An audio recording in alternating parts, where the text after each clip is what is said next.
बिस्मिल्लाहिर्रहमानिर्रहीम, अस्सलाम वालेकुम। I am doctor Aqsa Ijaz, the physical therapist. माँ बाप के लिए उनके बच्चों से ज़्यादा कुछ इम्पोर्टेंट नहीं होता, इसलिए आज मेरा टॉपिक बच्चों के ऊपर ही है कि किस तरह मोबाइल फ़ोन्स बच्चों की ज़िंदगियों को ख़राब कर रहे हैं। जब बच्चों का स्कूल, कॉलेज या यूनिवर्सिटी में एडमिशन होता है तो माँ बाप का कंसर्न होता है कि मेरे बच्चे की कंपनी अच्छी हो, उसके दोस्त अच्छे हों, ताकि वो किसी बुरी चीज़ में ना पड़ जाए, उसको कोई एडिक्शन ना हो जाए। यहाँ पे मैंने लफ्ज़ एडिक्शन क्यों यूज़ किया है, क्योंकि मोबाइल फ़ोन भी किसी एडिक्शन से कम नहीं। इसको मैं आपको आगे जाके एक्सप्लेन करती हूँ कि किस तरह मोबाइल फ़ोन एक एडिक्शन है और किस तरह वो बच्चे को मेंटली और फिज़िकली डिस्ट्रॉय करता है। अब हम बात करते हैं कि ये एडिक्शन वर्ड का मतलब क्या है। आप लोगों में से बहुत लोग ऐसे होंगे जिनको चाय की एडिक्शन होगी, स्पेशली सुबह की चाय की। अब जब आप लोगों को सुबह की चाय ना मिले तो क्या होता है, सर दर्द होता है, गुस्सा चढ़ता है, तबीयत ख़राब होती है और वो बेशक बाद में मिल भी जाए लेकिन वो तबीयत उस तरह की सेट नहीं होती। तो इसी तरह जिस बच्चे को जिस चीज़ की एडिक्शन होगी और अगर उसको वो चीज़ ना मिले तो उसको गुस्सा आएगा, वो एग्रेसिव होगा, उसकी तबीयत चिड़चिड़ी हो जाएगी।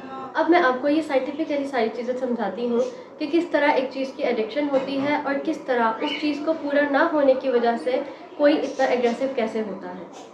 हमारे ब्रेन में एक पाथवे होता है जिसको कहते हैं रिवॉर्ड पाथवे।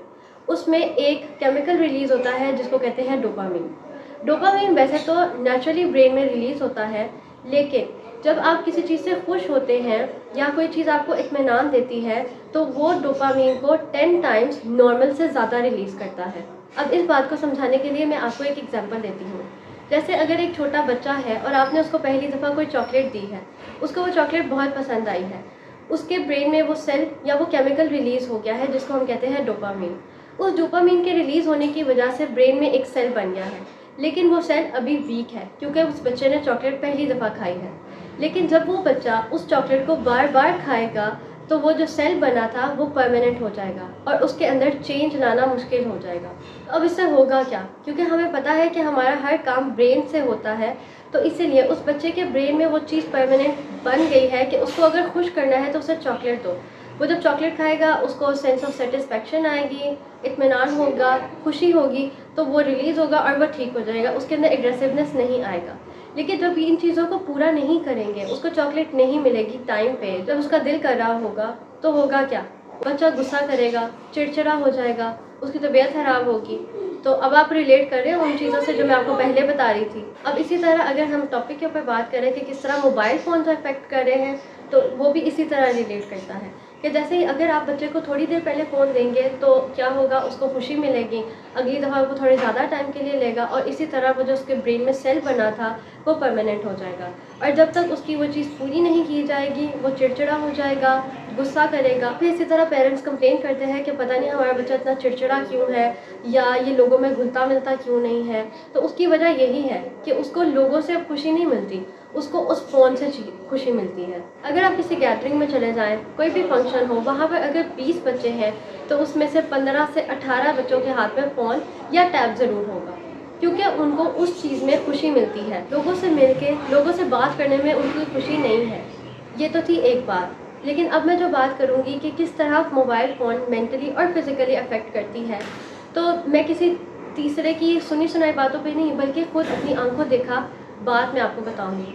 एक बच्चा जो अभी पैदा हुआ है और उसकी ग्रोथ का टाइम है कि उससे आप बात करें, आप उसको चीज़ें सिखाएं या उसको चीज़ों में इन्वॉल्व करें, एक्टिविटीज़ में इन्वॉल्व करें, उसके हाथ में फ़ोन दे दिया है तो उसकी क्या ग्रोथ होगी। उसने जो सीखा उसने फ़ोन से सीखा, वो जो पोएम सुनती थी, जो कार्टून्स देखती थी, उसने उन्हीं से ही सीखा।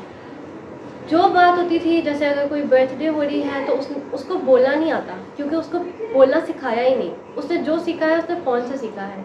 कहीं क्लैपिंग हो रही है, कहीं कोई खुश हो रहा है तो उसने फ़ौरन क्लैप करना है और हैप्पी बर्थडे गाना है, उसको तीसरी कोई बात नहीं करनी आती। इस तरह ये मेंटली अफेक्ट करता है। अगर मैं फिज़िकली इफेक्ट की बात करूं तो वो किस तरह करता है कि अगर एक बच्चा हर वक्त लेट लेट के फ़ोन देखता है तो वो फिज़िकली कैसे ग्रो कर सकता है। वो हर वक्त लेटा रहेगा तो ना उसकी बोन्स ग्रो करेंगी, ना ही उसका बोन मैस बनेगा। तो इस तरह मोबाइल फ़ोन बच्चों की ज़िंदगियां ख़राब करता है।